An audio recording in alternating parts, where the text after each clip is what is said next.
కేంద్ర రాష్ట్ర ప్రభుత్వాలు ప్రతి 3 నెలలకి 2 నెలలకి ఒక కార్యాచరణ అనేది తీసుకురావడం జరిగింది. ఆ కార్యాచరణలో భాగంగా ఏంటంటే అంత్యోదయ సిద్ధాంతం, భారతీయ జనతా పార్టీ సిద్ధాంతం అంత్యోదయ సిద్ధాంతం. ఏదైతే అట్టడుగు స్థాయిన ఎవరికైతే అవసరం ఉంటుందో ఆ అవసరంలో కూడా మొదటి ప్రాధాన్యత ఎవరికి ఇవ్వాలో ఆ లబ్ధిదారుడికి ముందు ఆ లబ్ధి చేకూర్చడమే భారతీయ జనతా పార్టీ యొక్క సిద్ధాంతం. ఈ రోజున గత ప్రభుత్వం ఈ స్టిక్కర్లు మార్చుకొని ప్రతి కేంద్ర ప్రభుత్వాన్ని రాష్ట్ర ప్రభుత్వ పథకాలుగా పెట్టుకోవడం జరిగింది. అలాగే నరేంద్ర మోడీ గారు వికసిత భారత్ సంకల్ప యాత్ర అని చెప్పి ఒక ప్రత్యేకమైన వాహనాల ద్వారా ఇప్పటికీ కూడా కేంద్రం ఏదైతే ప్రజలకు నేరుగా ఇచ్చిందో ఆ లబ్ధిదారులతో చాలా సమావేశాలు పెట్టడం జరిగింది.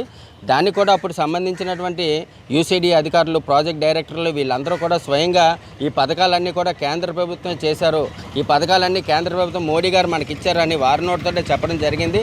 దాని మీద ఏంటంటే ప్రజలకు కూడా ఒక చిన్న అపోహ, బీజేపీ రాష్ట్రానికి ఏమీ చేయలేదని ప్రతిపక్షాలు చేసినటువంటి అపోహలన్నింటినీ కూడా తొలగించడానికి ఈ కార్యక్రమాలన్నీ కూడా దోహదపడ్డాయి. జీవీఎంసీ నిధులను కూడా కేంద్ర ప్రభుత్వం ఇవ్వడం జరుగుతూ ఉంది. కాబట్టి మా వరకు వచ్చిన ప్రతి సమస్యని కూడా మేము కేంద్ర స్థాయికి దృష్టికి తీసుకెళ్తాం. ఎందుకంటే ఒక భారతీయ జనతా పార్టీ కార్యకర్తకు ఉండే వెసులుబాటు ఏంటంటే ఎంత కేంద్ర మంత్రి జిల్లాకు విచ్చేసినా ప్రతి ఒక్క భారతీయ జనతా పార్టీ కార్యకర్త కూడా మాట్లాడతారు.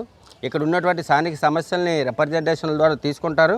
అవసరమైతే వాటిని సమస్య తాలూకా తీవ్రత బట్టి పార్లమెంట్లో కూడా దాన్ని చర్చించేటటువంటి పరిస్థితి భారతీయ జనతా పార్టీ నాయకులు తీసుకుంటారు. అది మాకు ఒక రకమైనటువంటి బలం, పెద్ద బలం.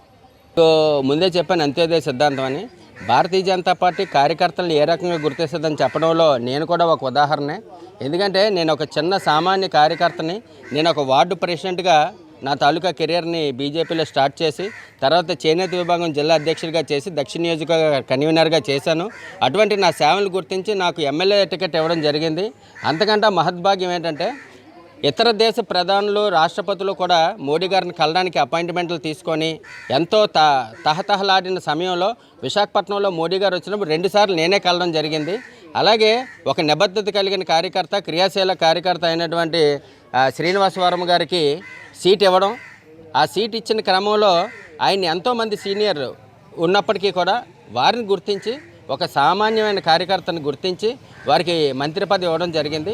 అలాగే మీరు గతంలో ఒరిస్సాలో చూస్తే అసలు సొంత కారు కానీ బండి కానీ లేనటువంటి ప్రతాప్ చంద్ర సారంగి గారిని కూడా కేంద్ర మంత్రి చేసినటువంటి ఘనత, కార్యకర్తలను గుర్తించడంలో భారతీయ జనతా పార్టీకి పోటీ ఎవరు కూడా రారు అనేది మా తాలూగా ప్రగాఢమైనటువంటి విశ్వాసం.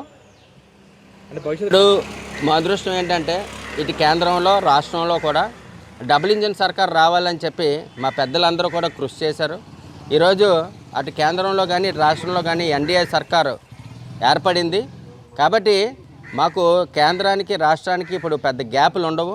కాబట్టి ఇప్పుడు ప్రతి ఒక్కరు కూడా అభివృద్ధి కోసమే కోరుకుంటారు. ఎందుకంటే ఒక గీతని చెరిపేయాలంటే దానికంటే ఒక పెద్ద గీతనే గీయవలసినటువంటి పరిస్థితి.